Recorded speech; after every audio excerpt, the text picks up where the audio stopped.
Hello everyone, welcome back to Fairy tell.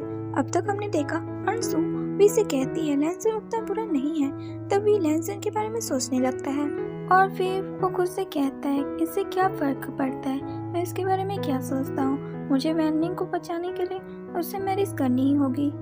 पता नहीं वो अभी इस वक्त किस हालत में होगा, मैं उससे मिलना चाहता हूँ। इसके बाद भी वैनिंग के बारे में पता लगाता है आखिरकार वो कौन से एरिया के पुलिस स्टेशन में है और उसे इसके बारे में पता चल जाता है तो वो उस पुलिस स्टेशन में आ जाता है।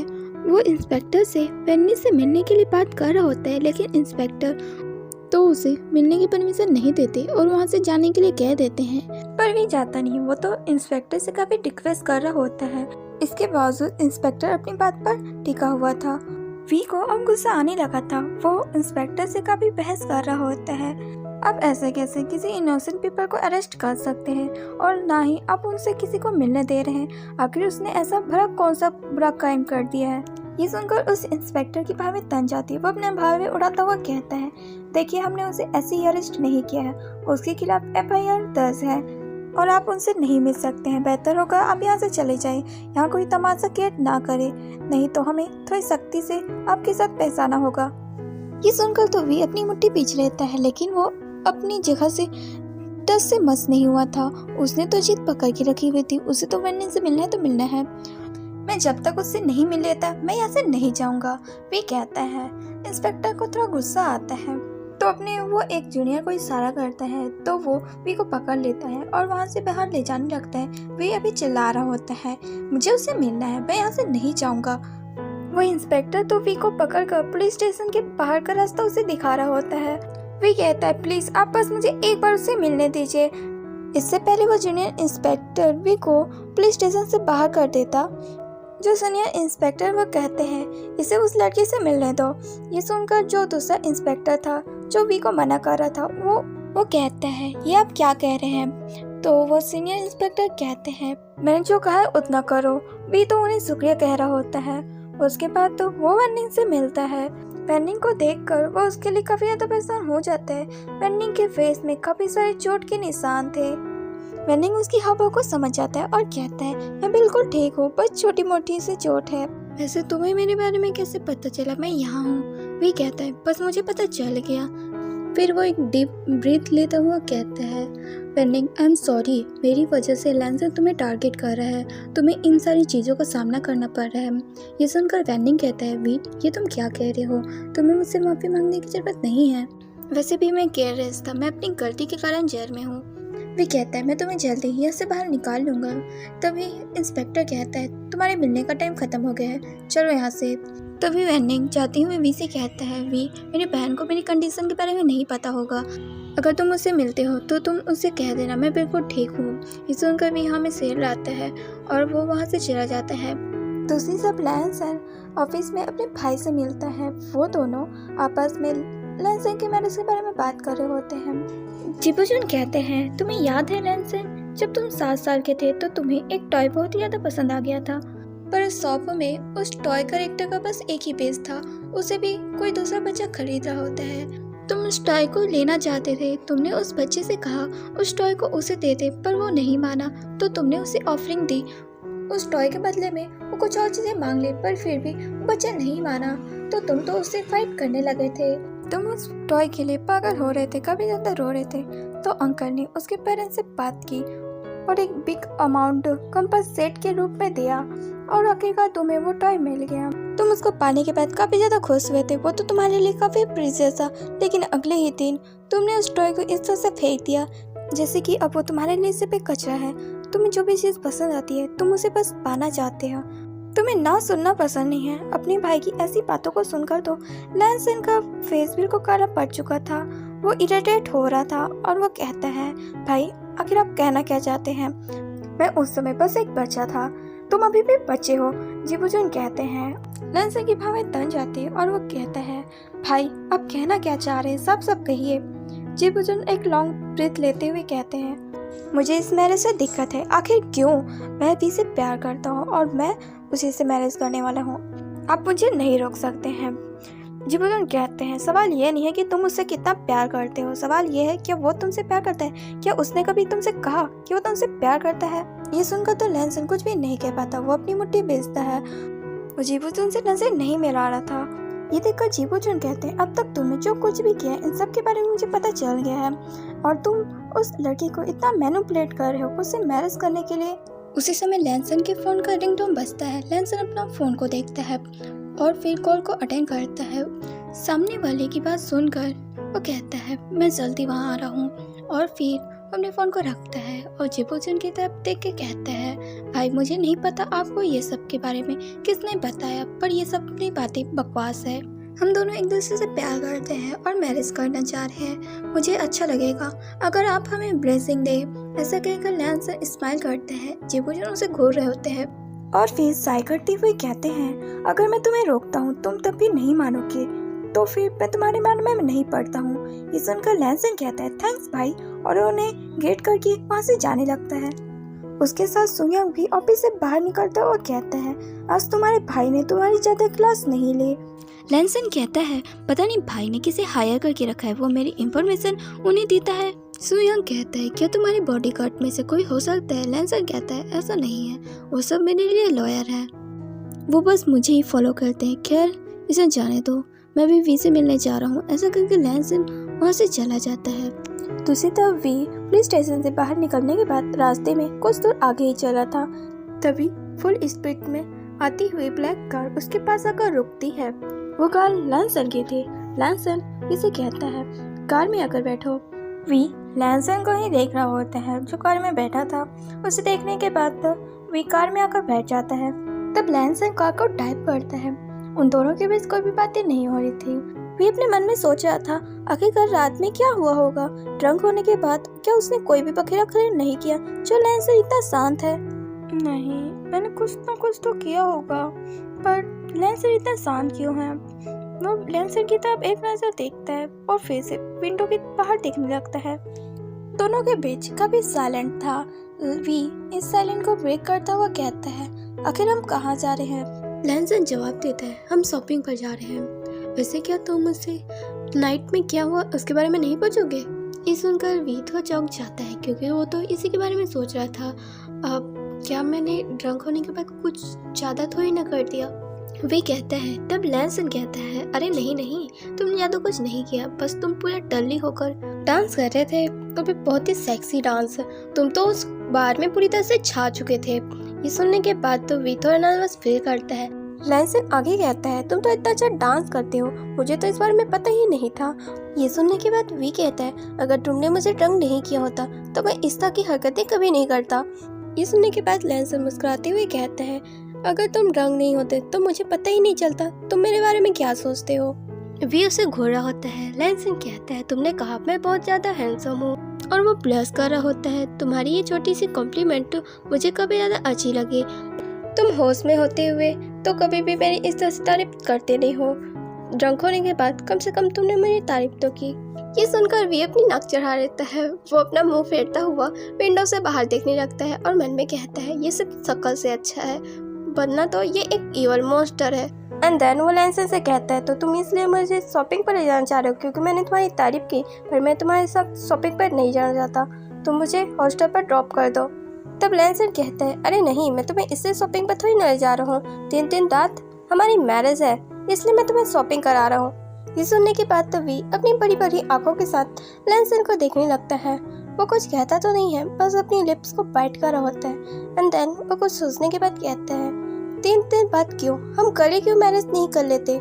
ये सुनकर तो लैंसन शॉक्ड हो जाता है। वो वी की तरफ देखता है। वी कहता है, मैं तुमसे कल ही मैरिज करूंगा और उसके बाद तो वेन्नी को छुड़ाने में मेरी मदद करोगे। ये सुनकर तो लैंसन का मूड खराब हो जाता है। वेन्नी का नाम सुनकर तो लैंसन का मूड खराब हो चुका था। वो वी से कुछ कहता तो नहीं है, लेकिन अपनी कार की स्पीड बढ़ा देता है। इससे वी थोड़ा अनकंफर्टेबल फील करता है क्योंकि उसे काफी ज्यादा डर लग रहा होता है। जैसे जैसे कार की स्पीड बढ़ रही थी वैसे ही वी की दिल की धड़कनें भी बढ़ रही थी। वी लैंसन से कहता है, तुम इतनी फास्ट ड्राइव क्यों कर रहे हो? वो बहुत ही ज्यादा घबराया हुआ था। उसके तो ऐसा फील हो रहा था अभी उसी की जान बाहर आ जाएगी। अब लैंसन ड्राइव भी वैसा कर रहा होता है। वी कहता है, लैंसन क्या तुम तो स्लो ड्राइव नहीं कर सकते? पर लैंसन उसकी कोई भी बात नहीं सुन रहा होता है। वी चिल्लाता है, लाजा प्लीज, क्या तुम थोड़ा स्लो ड्राइव नहीं कर सकते? मुझे बहुत ज्यादा डर लग रहा है, प्लीज। तब लैंसन वी की तरफ देखता है जो इतना ज्यादा घबराया हुआ था, ये पूरा सेक कर रहा होता है। अब उसे देखकर लैंसन की इस कार की स्पीड स्लो होने लगती है और लैंसन कार को साइड में पार्क करता है। विकी तो जान में जान आती, वो राहत की सांस लेता है। लैंसन कहता है, तुम वेंडिंग से मिलने गए हैं, तुमने तो देखा है वो सही सलामत है। मैंने उसे ज्यादा कुछ भी नहीं किया, बस उसे जेल पहुंचाया है। मैं उसके साथ और भी बुरा कर सकता था, पर मैंने ऐसा नहीं किया। तो तुम उसकी ज्यादा फिक्र मत करो, हमारी मैरिज होने के बाद तो मैं उसे जेल से बाहर निकालने का बंदोबस्त कर दूंगा। वे उसकी सारी बातें सुन रहा होता है, पर उसे लैंसन पर कोई खास ट्रस्ट नहीं था, पर उसके पास उसके ट्रस्ट करने के अलावा कोई चारा भी तो नहीं था। लैंसन वी की थोड़ा करीब जाता है और कहते हैं, मुझे अब तक ये बात समझ नहीं आई, तुम उस बनने की इतनी फिक्र क्यों करते हो? उसके लिए तुम मुझसे मैरिज करने के लिए राजी हो गए। वी तो आंसर नहीं करता। वेंडिंग उसका एक लौता दोस्त है, उसके लिए वो सूली पर चढ़ जाए तो मैरिज क्या चीज है? ये देख वी कोई भी आंसर नहीं कर रहा है। लैंसन बच्चों की तरह कहता है, मैं वेंडिंग से बहुत ही जेलस फील करता हूँ। तुम उसकी कितनी ज्यादा केयर करते हो, तो मेरी क्यों नहीं करते? मैं तुम्हारा हस्बैंड हूँ, लेकिन फिर भी तुम्हारे दिमाग में किसी और का ठोट आते रहता है।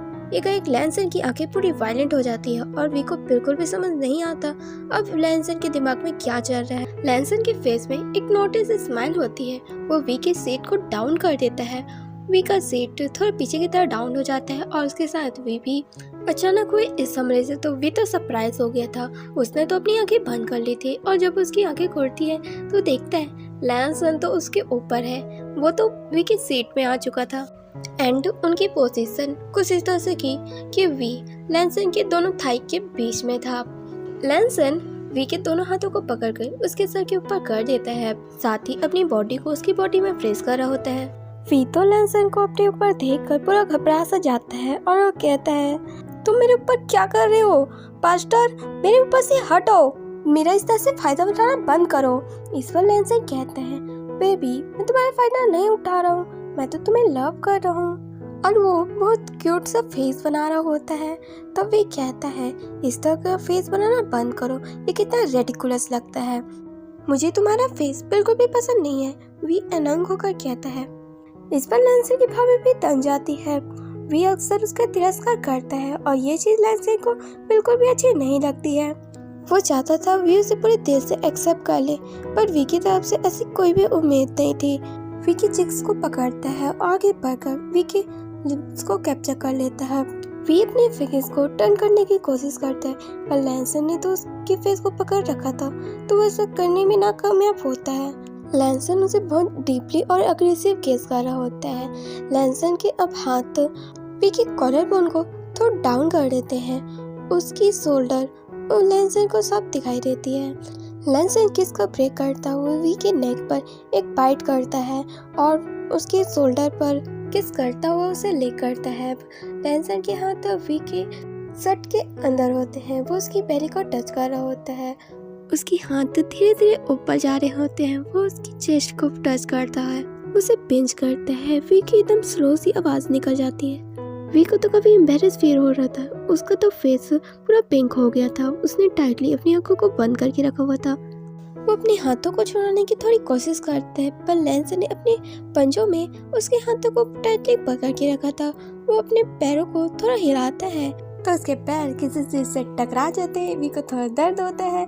अब कार में कितनी जगह होगी, तो सामने की चीज से उसका पैर टकरा गया था। वो बहुत ही अनकंफर्टेबल था। उसे लैंसन की इतनी क्लोजनेस अच्छी नहीं लग रही होती है। वो बहुत ही अनोइंग फील कर रहा होता है। दूसरी तरफ लैंसन, वो तो काफी एक्साइटेड था। वो तो और आगे बढ़ना चाह रहा होता है। उसके दिमाग में तो और भी बहुत सारे डर्टी थॉट आ रहे होते हैं। एंड उसके हाथ वी के पैंट के अंदर जा चुके थे और उसके प्राइवेट पार्ट को टच कर रहे थे। वी पूरी तरह से क्लोज सा जाता है। वो चिल्लाता है, उसे इस तरह से टच करना बंद करो, अपने हाथ हटाओ, हाथ हटाओ अपने। लैंसन के फेस में तो एक विक्ट्री सी स्माइल होती है और वो वी को टेस्ट करने के लिए कहता है, ये उतने बुरे नहीं है, बस ये मेरे से छोटे हैं। जब लैंसन ऐसा कहता है तो वी पूरा पगला सा जाता है। वो लैंसन को गालियां देता है। वो बहुत ही एम्बैरेस था। आखिर लैंसन ऐसा कैसे कह सकता है। उसका फेस पूरा रेड हो चुके थे अब। वी के फेस को देखकर तो लैंसन की हंसी छूटी होती है। वो और भी वी के उस पार्ट को बहुत ही बुरी तरह से पकड़ता है। वी अपनी लाउड वॉइस में कहता है, कमीने परवट, मैं तुम्हें मार डालूंगा। लैंसन तब भी अपनी बत्तीसी दिखाता हुआ वी को और भी ज़्यादा तेज कर रहा होता है। वो वी के पैंट को थोड़ा लूज करता है। वो वी के पैंट को थोड़ा खींचता है तो उसकी अंडरवेयर उसे दिखती है जो कि ब्लू कलर की थी। लैंसन से कहता है, ओह तुमने ब्लू कलर की अंडरवेयर पहनी, मैंने पहनी है, हम दोनों आज सेम पहने हैं। जब लैंसन ऐसा कहता है तो विद और भी ज़्यादा एम्बेरस हो जाता है। एम्बेरसमेंट की वजह से वो बहुत जोर से चिल्लाता है, कमीने अपनी बकवास बंद करो, मुझे नहीं जाना तुमने क्या पहना क्या नहीं, हटो मेरे ऊपर से, मेरे पार्ट को इस तरह से देखना बंद करो, नहीं तो मैं तुम्हें मार डालूंगा। तब लैंसन कहता है, अरे तुम इतना गुस्सा क्यों कर रहे हो, मैंने तो तुम्हें बताया है, बस हमने सेम कलर की अंडरवेयर पहनी है। लैंसन तो इस पर काफी जोर दे रहा होता है। वो तो वी का एम्बैरेस वाला फेस देखकर इतना ज्यादा मजे ले रहा होता है कि उसके फेस से तो स्माइल जा ही नहीं रही थी। दूसरी तरफ वी अपने दांत पीसता है। वो तो रोना चाह रहा होता है, उसे गुस्सा भी काफी आ रहा होता है और गुस्से में कहता है, कमीने कहेंगे, अगर तुमने और बकवास की तो मैं तुम्हें मार डालूंगा और हटो मेरे ऊपर से। अब तुमने आगे बढ़ने की कोशिश की ना। आगे की सब तो वी बोल नहीं पाता। लैंसन तो फिर से उसे किस करने लगता है। तब तो वी की आंखों में से आंसू निकलने लगते हैं। उसे बिल्कुल भी अच्छा नहीं लग रहा होता है। वो अपनी पूरी बॉडी में लैंसन को फेंक कर पा रहा था। उसके हाथ उसकी पूरी बॉडी में फैले थे। वी को अच्छा नहीं लग रहा होता है। वो तो कैसे भी लैंसन से छूटना चाहता था। लैंसन किस को ब्रेक कर वी की नेक को सक कर रहा होता है। तब वी थोड़ा बोलने की कोशिश करता है, लैंसन प्लीज रुक जाओ ना, मुझे अच्छा फील नहीं हो रहा है। लैंसन तो उसे बाइट कर रहा होता है। वी तो तब रोने लगा था क्योंकि लैंसन तो उसे छोड़ नहीं रहा था। उसकी पकड़ तो उस पर टाइट होती जा रही थी। वो धीमे धीमे से बुदबुदा रहा होता है, मुझे घर जाना है, मुझे जाने दो, मुझे छोड़ दो।